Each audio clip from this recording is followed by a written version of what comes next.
셀리의 이야기. 안녕하세요, 셀리입니다. 한 주의 반이 지났습니다. 수요일쯤 되면 업무의 피로감이 차츰 쌓이게 됩니다. 갑자기 추워진 날씨지만 가을은 아직 떠나지 않았습니다. 오늘 들려드릴 이야기는 출판사 밑줄 임정만 님이 지으신 당신은 당근을 싫어하는군요. 저는 김치를 싫어합니다. 책 속의 두 번째 이야기, 식당에 관한 이야기입니다.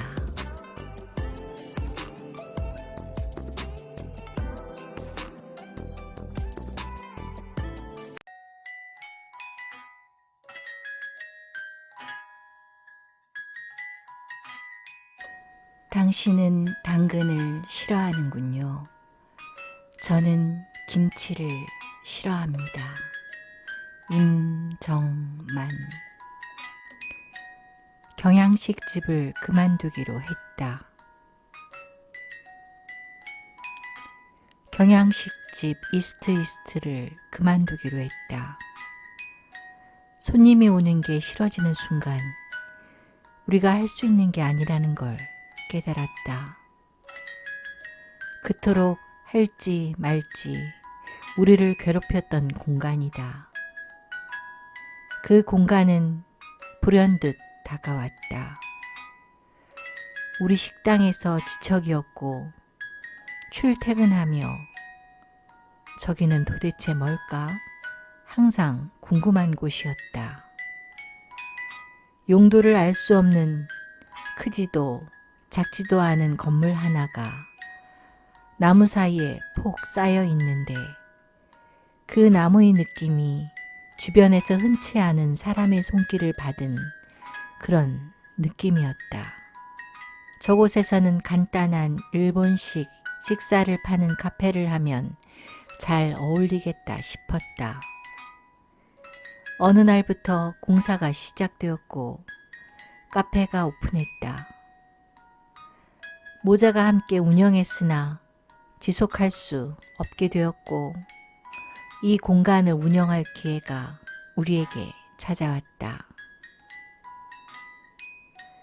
크게 돈 들이지 않고 오픈할 수 있다는 점에 혹했고 항상 이런저런 식당 구상을 놀이처럼 하던 우리에게 어쩌면 한 번쯤 거쳐가야 할 일이었을지 모른다. 할지 말지 결정하는 일은 괴로웠다. 우리는 마지막으로 물었다. 우리 이거 정말 하고 싶은 건가? 우리의 대답은 아니었다. 그래, 하지 말자고 결론을 내리려던 즈음 전화가 왔다.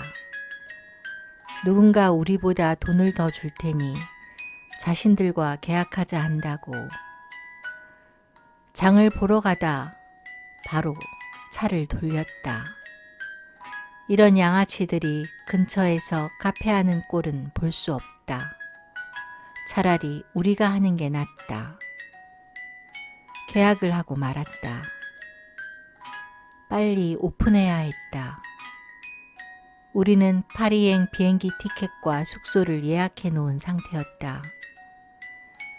직원을 뽑았고 요리를 해본 적 없는 친구들이었지만 나는 걱정 없었다. 소심한 책방 사장님이 경력 없는 사람도 할 수 있느냐 물었을 때 나는 손과 발만 있으면 누구나 할 수 있다고 말했다. 할 수는 있었다.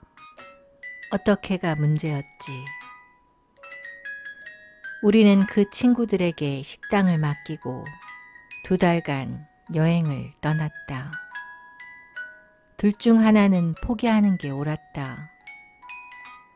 다녀와 보니 식당은 생명력을 잃었다. 이대로 정리하느냐, 한 번 더 해보느냐를 고민하기 시작했다. 선택지가 없었다면 차라리 힘들지 않았을 것 같다. 선택지가 있다는 것, 선택으로 인한 결과를 알 수 없다는 것, 하지만 선택해야 한다는 것. 이 사실이 우리를 괴롭혔다. 우리의 마음은 갈팡질팡했다. 아침에 눈을 뜨면 다시 한번 제대로 해봐야겠다고 다짐했다가 저녁이 되면 정리하는 게 현명한 선택이라고 결론 지었다. 이 다짐과 결론은 서로 엇갈렸다. 내가 정리하자고 말하면 아내는 아쉽다고 했다. 내가 다시 해보자고 하면 아내는 정리하자고 했다. 이 엇갈림은 쉽게 싸움으로 번졌다. 결국 한 번만 더 해보기로 했고 점심에는 경양식집 이스트를, 저녁에는 비스트로 이스트엔드를 운영했다. 하루에 2 업장을 운영하는 일이 고되기는 했지만 2달을 무책임한 한량으로 보낸 대가이거니 했다. 다시 손님이 오기 시작했고 손님이 기다려야 하는 날도 생기고 식당은 꽤 분주해졌다. 손님은 많아졌지만 우리는 점점 재미를 잃었다. 손님을 더 직접 만나야 했던 아내는 근본적인 회의를 느꼈다. 우리가 경양식집을 매력적으로 생각했던 이유는 가격 접근성이 좋고 아이부터 어른까지 누구나 좋아할 수 있는 메뉴이기 때문이었다. 바로 그 점 때문에 힘들었다. 한국의 대중식당에서 일한다는 건 인격을 내려놓아야 함을 뜻한다. 이를테면 고깃집에 한 가족이 들어온다. 자리에 앉기도 전에 아버지가 종업원을 향해 말한다. 흑돼지 3개, 소주 하나. 종업원은 손님을 쳐다보지도 않고 주방을 향해 소리친다. 3번에 흑돼지 3개. 사람들은 모두 조급했다. 모든 일이 어떤 순서와 규칙에 따라 진행된다고 믿지 않았다. 더 먼저, 더 크게, 때로 신경질적으로 요구하지 않으면 무언가 미친다고 믿는 것 같았다. 뻔뻔함이 이득을 얻는 구조가 있다고 해야 할지, 사람들은 마치 우리와 대결을 하려는 것 같았다. 우리가 정한 규칙과 순서를 무시하는 게 똑똑한 소비자가 되는 것으로 믿는 것 같았다. 한 번은 손님이 차를 대고 식당으로 걸어오고 있었다. 그 뒤로 차가 한 대 서더니 문을 열고 뛰기 시작해 먼저 걸어오던 손님을 앞질러 들어왔다.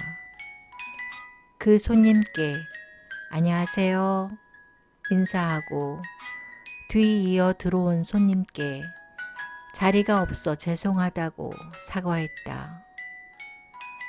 손님이 오는 게 점점 싫어졌다. 우리가 예민했던 걸까? 글쎄, 나는 일적인 고통을 즐기는 편이고 아무리 심한 일을 당해도 내가 선택한 일에 마땅히 수반되는 숙명으로 받아들이는 편이다. 쉬운 일은 아니다. 감당해야 할 모멸감의 수준은 상상보다 크다. 남성인 나는 그나마 낫다. 내가 감당해야 할 모멸감과 여성인 아내가 감당해야 할 모멸감의 차이는 내가 후자를 이해할 수 없을 정도로 크다. 아내가 먼저 못하겠다 고백했고 나 역시 미련 없었다. 옆에서는 건물주가 자신들의 집과 숙박업을 위한 공사를 시작했고 건축을 위한 철골물이 식당 앞 정원까지 침범했으니 마침 잘 되었다 싶었다. 첫 폐업이었고 또 다른 궁리의 시작이었다.